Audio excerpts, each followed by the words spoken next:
Hello and good day to everyone that is really tuning in here at the Sphere Rocket Podcast Network. Once again, I'm going to be the host for today's episode. My name is Dwayne, and with me today is Melisse, one of our executive assistants that is hired by the Sphere Rocket. Hello, Melisse. How are you doing today? Hi, I'm good. Thank you, Dane. How about you? I'm doing fantastic, I would say. And, it's the latter part of most of our shifts. So getting ready for the end of the day in our terms. Well, I guess to start off, I'm quite curious, Melise, what is your favorite place in the world that you've been to? In Bohol. Yeah, I just started traveling last year, and that's the most beautiful part that I have seen yet. The beach is really amazing. They have white sand. I could say it's much more beautiful than Boracay. Oh, really? That's a bold statement. Yeah. Much more beautiful than Boracay. For me. That's for me. Yeah. But when I was younger, when I didn't heard much about Bohol, I thought Bohol was only known for two things. That's like the tarsiers and the chocolate hills. But I guess the beaches had some publicity not so long ago because of the prices of the seafood there. Is it true? I'm quite curious about that. The seafood, yes, yes, I've experienced that. They're charging us as if we're like foreigners. And It's crazy. yeah. So what I've noticed in their area is that what I like about them is that the sand is really fine than Boracay. So yeah. I feel like Okay. it's underrated. I guess it is because there's only a few things that are mainstream in the Philippines when you say like places to go on a holidays. That's Boracay, that would be Palawan. Those main two are Siargao, but we're down for those hidden gems where it's still not as explored, as crowded for people, and that's also what I'm looking forward to. Not something that's everyone has been to, but somewhere that a lot of people don't know about, but would be as amazing, if not better. Like in your case, you think it's better than Boracay. And if Yes. you would recommend something to go in Bohol, what would it to go or to do? What would it be? Lao Beach. It's I think for some who's actually enjoying scuba diving, free Hmm. diving, it's the best place to go. They have three islands, I think, and the water is really clear, crystal clear. You'll be able to see fish like you're in an aquarium. Yeah, Oh, I that's feel like awesome. it's really Also nice. sharks. No shark, hopefully. Sharks, no. Just normal fishes. Just normal fishes. But yeah, it's cool if you're gonna go scuba diving. I mean, I've tried scuba diving before in Boracay. The water is not as clear. I mean, I can still see at least the coral but fishes, but it's not as clear as I thought it would be. So I guess it would be a better experience in Bohol. You say that it's crystal clear, not just regular clear, but Yes, crystal clear. So it would yes, be an awesome place for anyone who's wanting to do, yeah, that sort of stuff and enjoy nature. But yeah, yes. this is not a It's traveler. affordable. Oh yeah. And for those who wanted to travel, like me and anyone that's watching who wanted to visit the Philippines, yeah, that's something to go. But this is not a traveler podcast. But yeah, so just taking some suggestions. And I guess with that being said, when you went there, you were still at work, right? As a VA. So Yes, I brought that's my the laptop. amazing part. Exactly. You can work practically anywhere with a good internet connection. So go holidays everywhere, anywhere, and still be productive at work. No need to file any leaves or sort of that stuff. But yeah, be still as productive as you can be. And that being said, as a VA, how long have you been a VA in total? In 4 years. total, Probably for one years. of the bigger numbers that I've seen so far working in the VA, given that the VA industry is not as big yet as the big industries such are the BPO companies and stuff like that. So even though it's been a while, prior to becoming a VA, what were you doing? I was a customer support representative under Microsoft. Then after that, I transitioned to become an ESL teacher. Permanent work from home setup. After that, I explored more opportunities to work from home, and then I came across this YouTube tutorial video about being a virtual assistant, earn USD while working at the comfort of your home. So then the curiosity strike. Then I applied. Then a company offered a free training. I used that training to update and upgrade my skills and profile. And then that's how I started my VA journey. Okay. Well, the YouTube channel is not Sphere Rocket. It's another channel. And we're not going to talk about that. Don't worry. But nah, it's all good. Everything that inspires VA, of course, Sphere Rocket supports that as well. So shout out to those YouTubers as well, sharing the wonders of being part of the VA industry because we're so small, but we're growing like at a rapid pace, especially after the COVID situation happened. Remote work from home setup is more mainstream now compared to before. But that being said, you've been first in the BPO industry. Is that BPO? I'm wondering, like, is it under directly Microsoft or is it between, like, there's a bigger BPO company Okay. that's between it? Which is now Concentrics, I believe. I see. So, how long have you been in the BPO industry? 2 years and 3 months. Oh. But given that right after the BPO experience that you've had is you went to ESL teaching, which is already work from home in your setup. Yeah, yes, That's your because first taste of the sweet experience of working from home. Oh. And carry on, what were you saying? mm, the reason why I chose to work from home, it's because I just gave birth to my first son, to my eldest, and then I needed my family to look after me because that's my first baby. I don't know what to do. So I need some guidance. And then I started looking for a job while at home. And then I've seen some posts in Facebook about being an ESL teacher. I tried that one.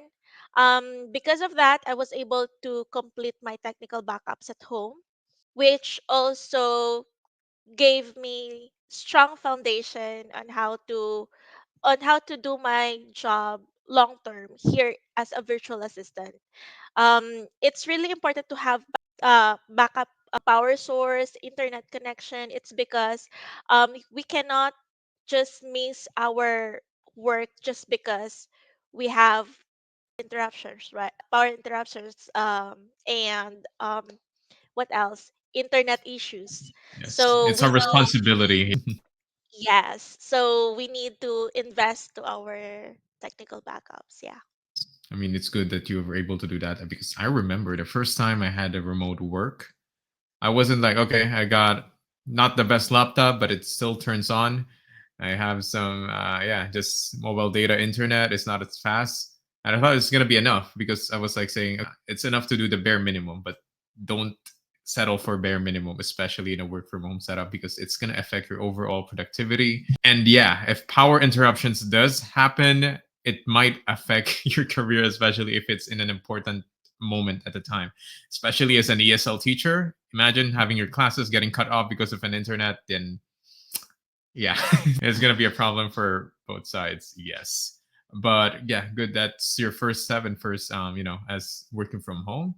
And why shift? You were already doing ESL teaching for some time, and what made you want to explore more on the other sides of becoming a virtual assistant?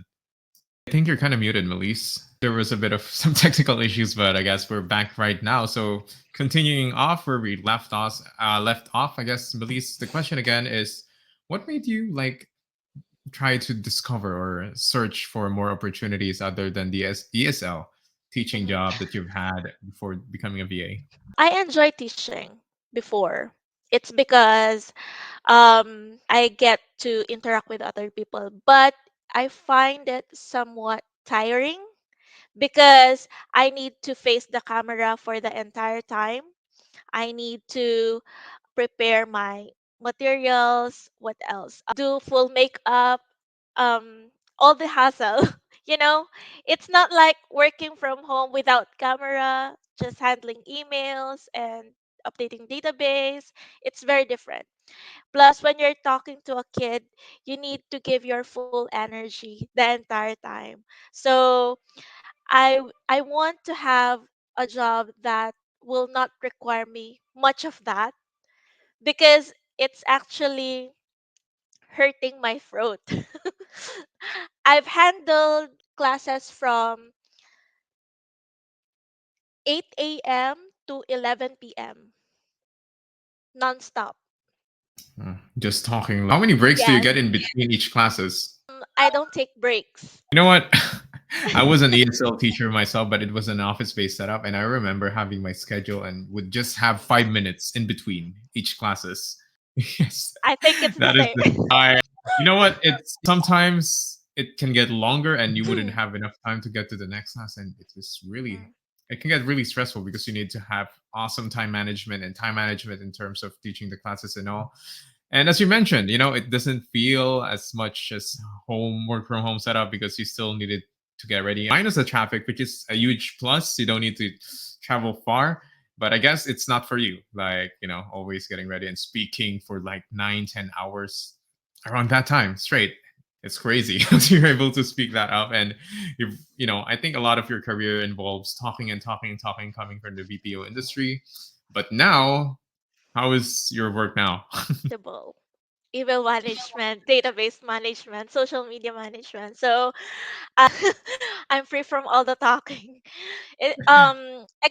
Except from client meeting, of course. But yeah, it's fine. That's manageable, and I can handle that part. I guess it's a different kind of work setup, but it's the relaxed kind of tasks that you are doing right now compared to, continuously just talking. So hopefully your tonsils are recovering now from your past Yes. work experiences. Yes. And how were you able to get to know Sri Rocket? And how was Sri Rocket able to help you with the process and all? Okay. So first, I applied to an agency. After the training, I was not accepted. So I updated my profile. I attended more trainings. While doing that, I tried to look for companies in Facebook. Then I've seen their post about looking for a VA, yada yada yada, and then I tried applying to that. Luckily, I got accepted. So this is my first agency, and I hope it will last. Hopefully it will be the last one. And yeah, I know you're quite, yeah, even though you're still in general quite an experienced person in terms of the VA and just yeah, VA company in general, industry rather. So Mhm. how's the experience so far right now with your client? I know it's not so much, but how is it working for a foreign client right now? Well, as a VA, I've had the opportunity to handle a wide array of tasks for clients ranging from administrative duties like email management and scheduling to more specialized roles such as content creation, social media management, database management, and customer support. This diversity keeps each day interesting and allows me to continually develop new skills. Yeah, so it's an exciting day every day doing new tasks Correct. all in all, but that requires you to always learn by yourself because it's different tasks. You're not going to be spoon-fed every detail of your job. So how were you able to adapt to that kind of working condition? Well, I believe that continuous learning is a must. Okay, continuously attend trainings, um, try to research more about your role so that you will have an additional knowledge that you can apply when it comes to your tasks or projects that you are working on. Absolutely. You need to be continuously be hungry to improve your skills. And as you've mentioned, you've attended trainings from various things, but Sierra could also provide those kind of trainings that is going to help you out in terms of gaining more experience. Even if you don't have any experience in the VA industry and the real estate industry, which Sphere Rocket's clients are mostly from, it's yeah, we're going to help you with those free webinars to say. And how's the work life balance working as a VA now compared to working before in a corporate setup? Well, working remotely has allowed me to balance work with personal commitments effectively. The freedom to set my own schedule has been instrumental in maintaining a healthy work life balance. Definitely, you got more time with family, especially since you had, yeah, your firstborn. You needed to spend as much time with them as possible. And in terms of communication with your client, before you were an ESL teacher, so it's basically just talking to students or people who wanted to learn. But now you're talking to C-level people. You're working directly with the client, who's probably the owner of the company. So how is it in that working situation? So I always ensure clarity and promptness in interactions with clients. I do regular updates and open communication to contribute significantly to our successful collaboration. I guess communication is definitely one of the biggest keys that you need in terms of VA work because you're not seeing each other eye to eye. He can't just walk in your station and ask you, "Okay, how's things going?" So they're quite busy, so you need it to be automated, just one step in advance and what your client needs, and that would probably be a huge thing in terms of being a better VA in general. And being a VA is a really competitive position in a way that many people wanted this kind of work, but the demand, the supply is really low because we're still small, and it Mhm. is, again, it's really challenging to get a job. So, Melisse, what would be your advice to aspiring VAs so they would have a better chance at getting a VA job? Well, first, you need to identify your niche. Okay, so I believe determining your strengths and areas of expertise helps to specialize in a particular niche. It can actually set you apart and attract clients looking for specific skills. Second, invest in skills development. You need to stay updated with the latest tools and technologies relevant to virtual assistants because continuous learning not only enhances your abilities but also makes you more marketable. Third, um, effective time management.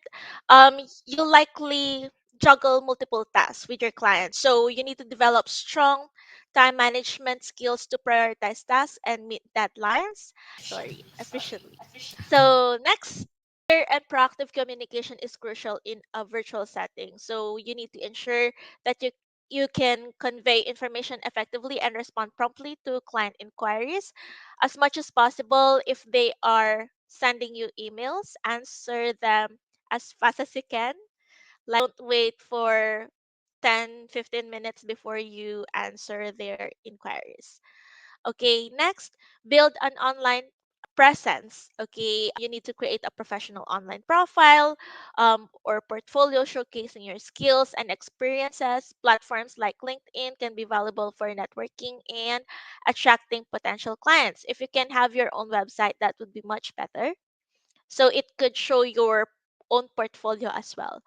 Um, you need to set boundaries, establish your clear boundaries between work and personal life, define working hours and stick to them to maintain a healthy work life balance. Just because we are working at home doesn't mean that you can do anything that you want. You need to be disciplined enough to have boundaries when to work and when to do your personal thing. Next, you need to seek feedback from your client. Regularly seek feedback from them to understand areas of improvement. Constructive feedback is invaluable for refining your skills and delivering better result of your services. Okay, so yeah, I believe VA can be both challenging and immensely fulfilling. With the right mindset, skills, and dedication, it can actually open doors to world of opportunities. Absolutely. I mean, I definitely agree with all, especially by seeking the part where you said seeking feedback from your clients, especially because that's the only way if that's the best way to know that you're doing good.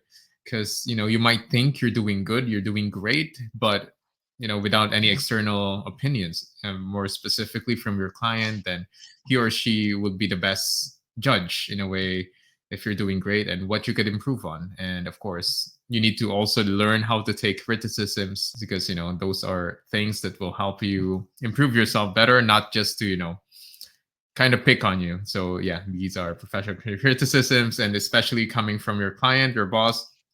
it will matter a lot. So I guess we're gonna hit it off with a short commercial break, and we'll be back after this. Ever dreamed of swapping your hectic office for a comfy home workspace? At Sphere Rocket VA, we make that dream a reality. Say goodbye to rush hours and hello to remote work. Enjoy more time with family, more time for yourself, all while building your career. Interested? Apply now at www.spherejobs.ph. And we are back at the Spirit Rocket Podcast Network with Melisse. Thank you so much for that very detailed advice to all aspiring VAs and newbies. Hopefully, they'll pick up a thing or two or even more in terms of the lessons that they're going to learn from that. So, in the last part, we're just going to ask just one or two more questions. And the first of that is, what do you think is the best thing about being a VA? For me, being a VA, what I'd like about this is that I can travel while working because, as I've mentioned earlier, I just started traveling last year. I can bring my work anytime, anywhere. So, yeah, for me, that's fulfilling. Working anytime, anywhere. Imagine if you're gonna go travel, have a vacation, not needing to beg for your boss to approve your vacation leave. You Correct. can work, and also the compensations are quite good. If you're gonna compare it to a regular day job, it's good, if not better. So that's one of the amazing perks. As Melise mentioned, work at home while earning dollars. So Yes, correct. that's the best thing about it. You're gonna earn dollars, which is a lot more. And I guess the last question before we conclude this is, what did you like the most about Sphere Rocket? They offer training here in Sphere Rocket. So they also have counseling with Mama Bell. So if you need some assistance with your client or you need someone to talk to when it comes to your work, you can reach out to the Sphere Rocket coaches. And lastly, I like about them is that when you end your contract with a client, they will match you with another set of clients. So it won't be so hard for you to look for another client because they'll help you to get matched with another client. It's amazing that Sphere Rocket was able to provide all of these things for free as part of an employee benefits. Because normally, if you're going to be a VA for someone, when you're out, you're on your own. Basically, no one's going to help you out. And yeah, it puts you in a really difficult situation. But yeah, shout out to Mama Bell. She gets the most shout outs here, to be honest. A lot of VAs thanking her. So yeah, definitely she's doing one of the best jobs for people helping out VAs as well, because Sphere Rocket also cares not only for our clients' happiness, but of course we wanted to make sure that our hired VAs are happy as well and how they're doing work, and we're down to invest in them in terms of giving them free webinars to further equip them with the better knowledge to be better in their job in general. And Melise, before we end this, maybe you want to give some shout outs to people you work with or your client? Anyone? Shout out to my client. It's Ashley Kirkwood. Hello. I hope you like my service for like 5 days, I think. Okay, so to my um to Mama Bell and to Sir Janelle, who's also always assisting me with my concerns, and to Miss Pen. Yes. They're always there when it comes to my client interview, so yeah. Oh yeah, Sphere Rocket supporting you all the way. Yeah, that's one of the best things as well for me. Like very connected system, or yeah, just the team in general. That's what's awesome about Sphere Rocket. That being said, I guess that would be the end of our episode for today. And thank you so much for attending this, accepting our invitation for this podcast episode, Melise, and for everyone that is listening and has been watching this episode. Thank you so much, and we'll hope to see you again in the next episode. Goodbye, everyone.